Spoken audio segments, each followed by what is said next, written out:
Olá, meu mano. Então a gente vai trabalhar essa semana a Rússia ainda no seu contexto geopolítico, né? Então a gente vai dar uma aprofundada no contexto geopolítico da Rússia, né? Muito obrigado por você estar acompanhando a minha aula, tá? Então vem comigo para aprender mais. E grande dia! E não esqueçam de ler um pouquinho sobre o Outubro Rosa, né? Sobre a conscientização do câncer de mama. Então vem comigo, vamos lá. Detalhes da videoaula, né? Porque eu sempre trabalho, né? Vamos trabalhar o país, a Rússia, o maior país do mundo, um dos países que tem os maiores exércitos do mundo. Então a gente vai trabalhar esse país muito importante no contexto geopolítico mundial, muito importante para a geografia, muito importante para a geopolítica, né? A Rússia vem se firmando cada vez mais como um dos principais atores da ordem multipolar do atual cenário geopolítico mundial. O que é a ordem multipolar? Né? Quando os Estados Unidos e a União Soviética dividiam o mundo em blocos de influência, né? A União Soviética tinha os países que apoiavam a União Soviética, né? Os países ditos socialistas, e os Estados Unidos tinha os países ditos capitalistas que apoiavam o bloco capitalista. O mundo é dividido numa ordem bipolar. Por que bipolar? Uma ordem dividida por dois polos de influência. O polo capitalista, liderado pelos Estados Unidos, e o polo socialista, liderado pela União Soviética, que teve a Rússia como sua maior herdeira, né? Então, hoje a ordem é multipolar. Então, são vários países que lideram o contexto geopolítico mundial, tanto indiferente ao contexto de capitalismo e socialismo. Nós temos hoje um mundo multipolar, né, dividido e sob influência de alguns povos. Temos a influência ainda muito grande dos Estados Unidos, né?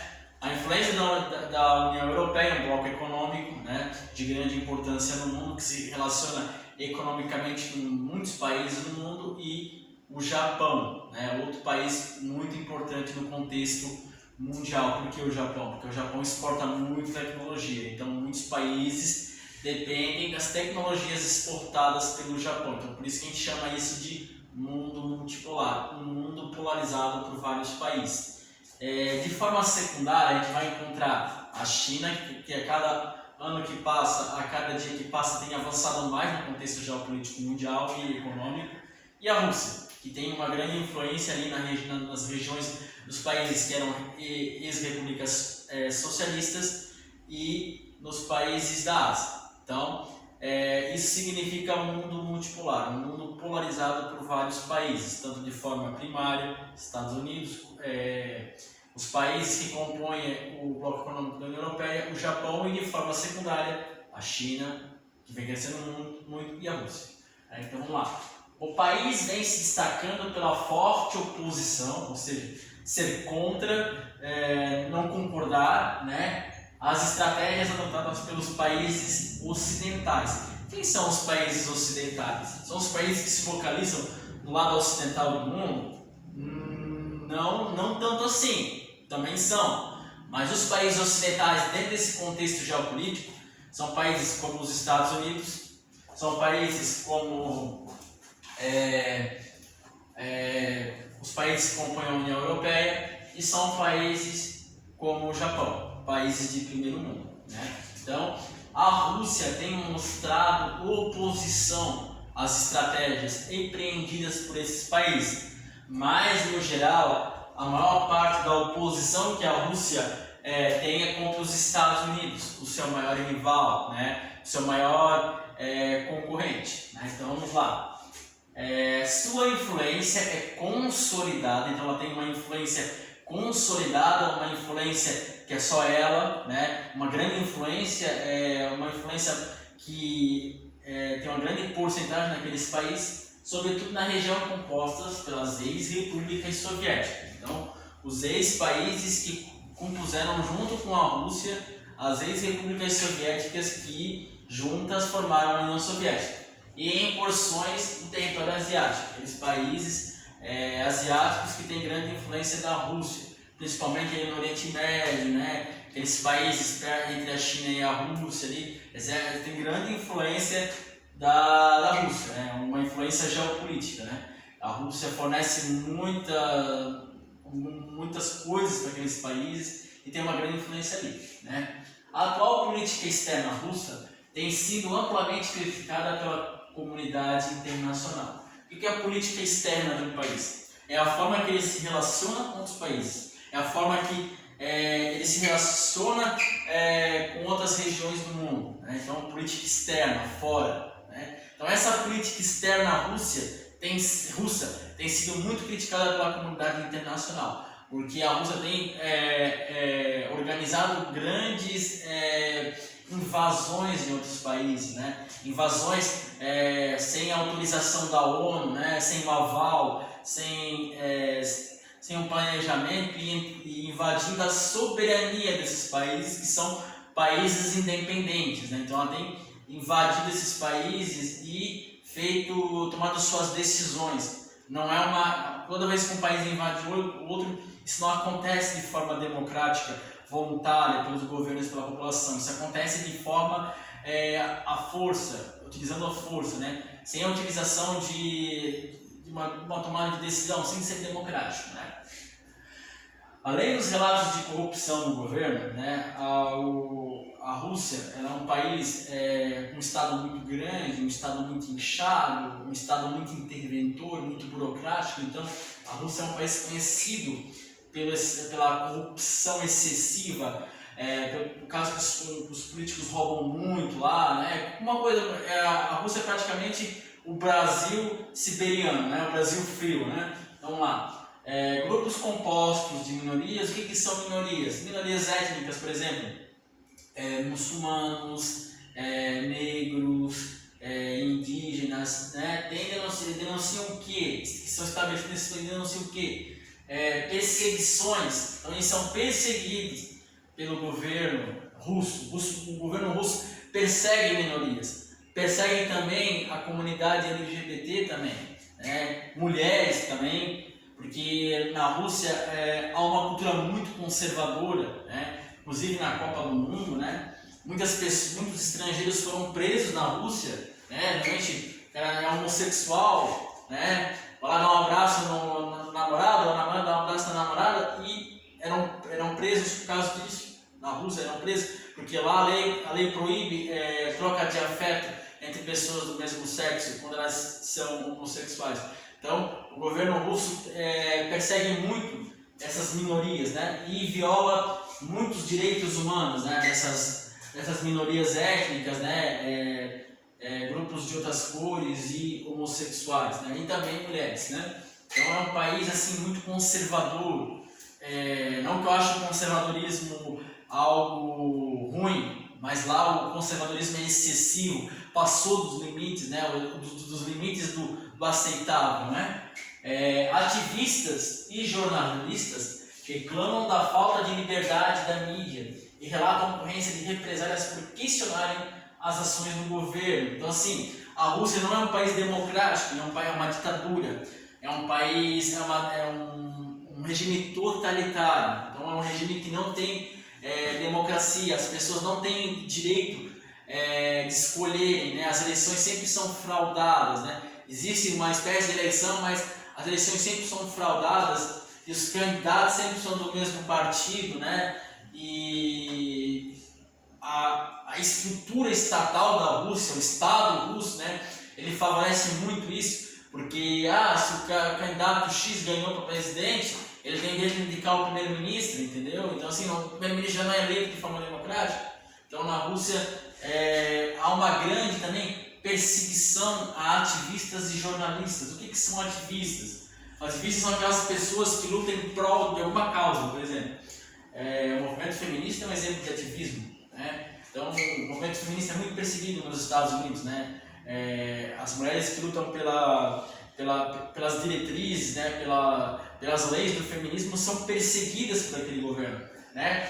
E jornalistas também, só que o jornalismo, quando a gente vê que um país persegue jornalista, a gente tem que pensar, não é um país bom morar. Porque o jornalismo ele informa, né? E por que o jornalismo é perseguido? Porque não há liberdade de mídia. Então o que acontece? O governo ele controla o que é veiculado na mídia, né? Ele controla, ele olha bem assim, não, essa notícia aqui vocês não vão publicar, porque essa notícia aqui é negativa para o governo. Então, o que acontece? Eles repreendem quem fala mal do governo. E o que eles questionam? Geralmente, eles questionam isso aqui, ó, perseguições a grupos étnicos, né? Perseguições a alguns tipos de raça, a opção sexual das pessoas, né?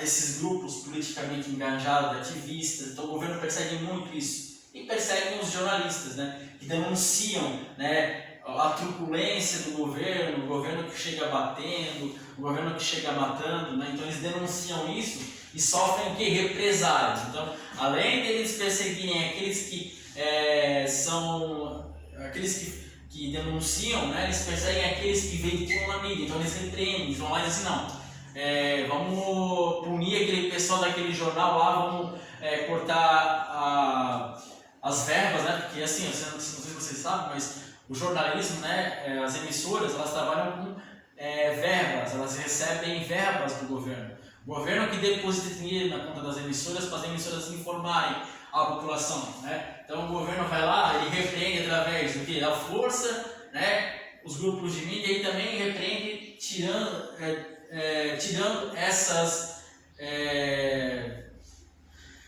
verbas, né? Ele retira, ele corta para que a empresa quebre e pare de falar mal do governo, pare de vincular na mídia essas notícias, né?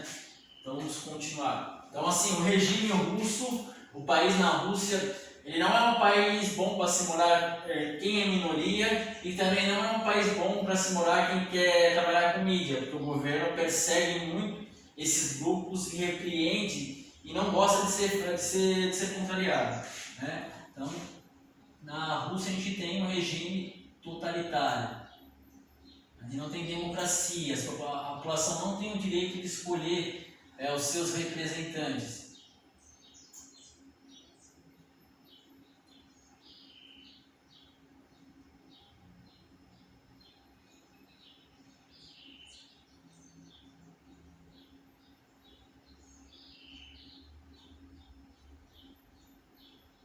Então vamos lá, a Península da Crimeia, né? Então a gente vai trabalhar, eu vou falar sobre essa estratégia geopolítica que a Rússia fez na região da Crimeia. Então vamos lá. A Península da Crimeia está situada no litoral do Mar Negro e fez parte da Rússia entre os séculos 18 e 20, né? Em 1954, o líder soviético Nikita Khrushchev entregou o território à Ucrânia como estratégia de redistribuição territorial da União Soviética. Então, a Ucrânia é uma república soviética, né? E o Nikita Khrushchev, um objetivo de fazer um processo de entrega de alguns territórios para redistribuir, né, algumas regiões, né, da União Soviética, né, ele entregou a Crimeia para a Ucrânia, né, que antes fazia parte da Rússia. Então, ele entregou aquele território para os ucranianos, outra república soviética, né? Então ele fez uma entrega. Vou mostrar aqui mais ou menos para vocês onde é a Crimeia, né? Vamos aqui no Google, lá no Google, Crimeia.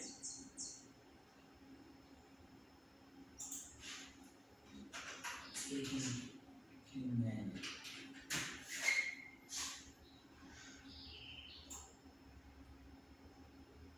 Então, a Crimeia, vamos para o Google Maps. Vamos aqui, dá um Google. Olha, umas imagens bonitas da Crimeia aqui, ó. Então, aqui é a Crimeia.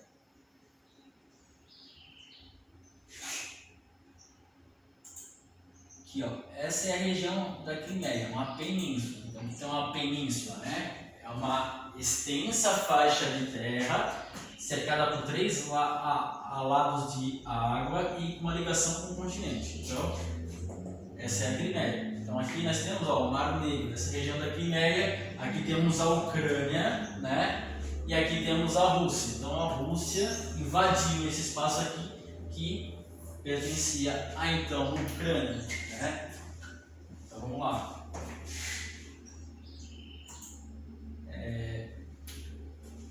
Deixa eu dar um dado aqui. Em março de 2014, né, foi realizado um referendo não reconhecido pela ONU. O que é um referendo? Um referendo é uma consulta que o governo faz com a população para perguntar para ela sobre determinado assunto e elas vão lá e votam. Então, um referendo vai acontecer assim. Por exemplo, em 2006 a gente teve um referendo no Brasil sobre a posse de armas. Se a população era favorável à posse de armas ou não. 66% da população optou pelo sim, né? Então, a população foi consultada sobre esse assunto e a população, através de um processo eleitoral, respondeu, né, a sua opinião. Então, a Rússia fez um referendo, né, em 2014, na Ucrânia, na região da Crimeia, na Ucrânia, que não foi reconhecido pela ONU, ou seja, a ONU não reconheceu esse referendo, ela não tinha valor prático esse referendo. Qual é o objetivo desse referendo, né? A Rússia perguntou para a população da região da Crimeia se eles tinham o objetivo de se separarem da Ucrânia e se integrarem ao território russo, né? Onde a ampla maioria da população, que foi dividida em 3 grupos, votou favorável à anexação ao território russo e deixar de ser do território ucraniano, né? Nessa região predomina 65% da população russa, né? 15% da população é ucraniana, 12% é tártara. Então, desses grupos, a maior parte de russos votou favorável, né, à anexação da Crimeia por parte da Rússia. A Rússia falou e fez referendo e essa população aprovou esse referendo, né? Desde o referendo, a península sofre com uma crise política. Então, a crise envolvendo o governo e envolvendo as autoridades estabelecidas, né? Então, a crise política, uma crise do Estado, né? Institucional, o Estado está sofrendo crise, a população já não crê mais nas suas autoridades, já não crê mais no Estado, né? Protestos, quando a população vai para a rua cobrar, né, indignada alguma coisa, ondas de violência, né? Quando a população vai para a rua protestar e esse protesto se transforma numa onda de violência, né? A população começa a ficar revoltada e começa a partir pro braço, né? Partir ali, vamos quebrar aqui, e represálias, né? Por parte das Forças Armadas Russas. Então, a Rússia, né? As Forças Armadas Russas promoveram ondas de violência contra essas populações que também lutaram contra o exército russo e represálias, repreendendo essas populações que protestavam contra a crise, né? Estão entre as principais dificuldades enfrentadas pela população que vive na região. Então, protestos, ondas de violências e represálias, né? Então, isso tem acontecido na Crimeia, né? Na região da Crimeia tem acontecido essas disputas, essas brigas, né? Essas tretas, né? Falando assim mais um papo de vocês aí, né? Mais tretas, né? Uma gíria, vamos dar uma gíria. Vou continuar aqui.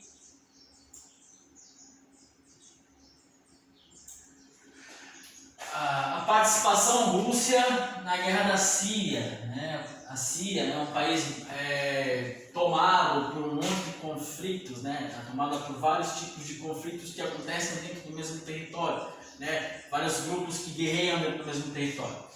A participação da Rússia na guerra da Síria também é uma estratégia importante para manter os interesses na região do Oriente Médio, né? Então, região ali dos países do Oriente Médio, né? Aqueles países que têm os desertos, aqueles países ricos em petróleo, né? Então aqui, vamos lá, Oriente Médio aqui, ó, essa região aqui, né, ó, essa região aqui, ó, Arábia Saudita, Iraque, Jordânia, Israel, Líbano, Síria, Irã, Omã, Iêmen, Arábia Saudita e Emirados Árabes, Catar. Então, essa região ali, a Rússia tem começado a distribuir bastante influência ali, né?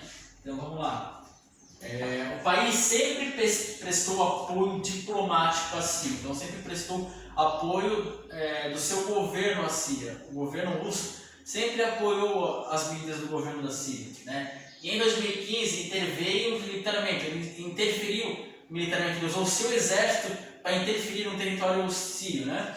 No conflito deflagrado pela crise político-institucional, né? Uma crise que acontece no governo, que acontece entre os agentes do governo e o Estado, né? Entre o governo Bashar al-Assad, né, que é o atual representante do governo sírio, e grupos opositores e insurgentes radicais, né? Então, assim, a Síria, ela é um barril de pólvora, né?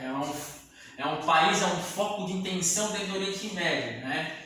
Ela tem vários grupos, né, que guerreiam dentro daquele país. É um país cheio de grupos em guerra civil, né? Nós temos lá parte do território da Síria é ocupada pelos curdos, aquele movimento separatista que eu já falei, que foi explicado para vocês no 8º ano, né? Movimento separatista que busca a independência, né? Busca se separar da Síria, né? O Estado Islâmico, que é um grupo que também é separatista e visa estabelecer um governo islâmico com as leis do Alcorão ou as leis da Sharia. Então, esse grupo de terroristas do Estado Islâmico, o grupo dos curdos e outros grupos que são contrários ao governo de Bashar al-Assad. Então, a Síria, ela passa por esse problema. São vários grupos dentro do mesmo território lutando por causas diferentes e que as suas causas diferentes conflitam entre si. Então, é um barril de pólvora, né? Então, vamos lá. De acordo com a Rússia, os ataques aéreos em defesa do governo Bashar al-Assad visam derrotar o Estado Islâmico, grupo terrorista, né? Já que a coalização liderada pelos Estados Unidos não tem conseguido conter a expansão da organização extremista. Então, os Estados Unidos, né, está interferindo lá na Síria também, assim como a Rússia, né? Só que os Estados Unidos, junto com outros países, né, que é uma coalização, né, uma junção de vários países dentro do quesito militar, não estão conseguindo conter o avanço do Estado Islâmico. Então, a Rússia entra ali para retroceder esse avanço do Estado Islâmico, né? Dessa forma, além de assegurar seus interesses estratégicos, então, seus interesses geopolíticos na região, né, já que a Síria é um país rico em petróleo, então a Rússia tem muitos interesses, né, em comprar barris de petróleo para manter o seu quadro geopolítico, né? Então, interesses estratégicos na região, o país se mantém presente no jogo geopolítico, aumentando sua participação na comunidade internacional. Então, a Rússia interferindo ali, ela vai apresentar uma participação maior no contexto geopolítico mundial, né? O país ao qual se dá o nome Rússia é, na verdade, uma federação de repúblicas, províncias autônomas e territórios. Então, dentro da Rússia existem outras repúblicas, províncias autônomas, né? Territórios com autonomia, territórios de alguma maneira, de certa maneira, independentes do governo central, e territórios, são regiões que não têm governos constituídos, né? Mas que têm povos, pertencem a outro estado. Então vamos lá. Um desses territórios autônomos é denominado de, eu sei que vocês vão rir com vocês, Chechênia, né? É uma dessas repúblicas autônomas, com uma população de maioria muçulmana. Então, qual é a característica do povo checheno, né? A maior parte da população desse país, né, é muçulmana, então professa a religião do dos muçulmanos, né? Desde 1991 vem lutando por sua independência, né? Tomara que eles tomarem independência, eles mudem o nome do país deles, né? Então, os tchetchenos, eles são muçulmanos, então eles querem, né, um país independente, né, para o quê? Né? Para estabelecerem um governo islâmico, muçulmano, né? Um governo com as leis da Sharia, né? Então vamos lá. Em 1996, guerrilheiros tchetchenos invadiram a República Autônoma vizinha do Daguestão, né? Outra república autônoma, também de maioria muçulmana, com o objetivo de criar um Estado Islâmico. Então, os tchetchenos invadiram o Daguestão, outra república muçulmana, com o objetivo de que, junto da Tchetchênia e do Daguestão, formarem um país independente, um país muçulmano, né? O território tchetcheno localiza-se na rota de um dos principais oleodutos. O que são oleodutos? São canos, vamos dizer, canos dutos que transportam óleo, né? Com ligação para o Mar Cáspio. O que é o Mar Cáspio? Né? Vou mostrar o Mar Cáspio para vocês aqui. Mar Cáspio. Né? Então, com ligação para o Mar Cáspio. Mar Cáspio. Esse é o Mar Cáspio. Mar Cáspio, né? Então, nós temos aqui, ó. Esse é o Mar Cáspio. Então, vamos lá. E pelo qual escoam importantes produtos, então importantes coisas para a economia do país, como o petróleo, né, produzido no Azerbaijão, país que faz parte da CI. Então esses dutos transportam petróleo, né, um produto muito importante no contexto geopolítico mundial e muito importante para a Rússia manter sua soberania e manter as suas reservas de petróleo. Caso um dia ocorra uma guerra, o país tem aquelas reservas para utilizar enquanto a guerra estiver perdurando, né? Então, vamos lá.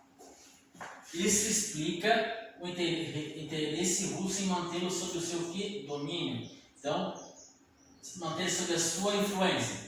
O separatismo da Tchetchênia representa também uma ameaça ao domínio da Rússia, né, sobre outras repúblicas autônomas que poderiam passar a reivindicar a independência. Então, como é uma república autônoma, se ela tem interesse em tomar a independência, esse interesse pode influenciar na tentativa de outras repúblicas tomarem independência também. Então, nono ano, muito obrigado por ter me acompanhado até aqui e até a próxima semana. Valeu!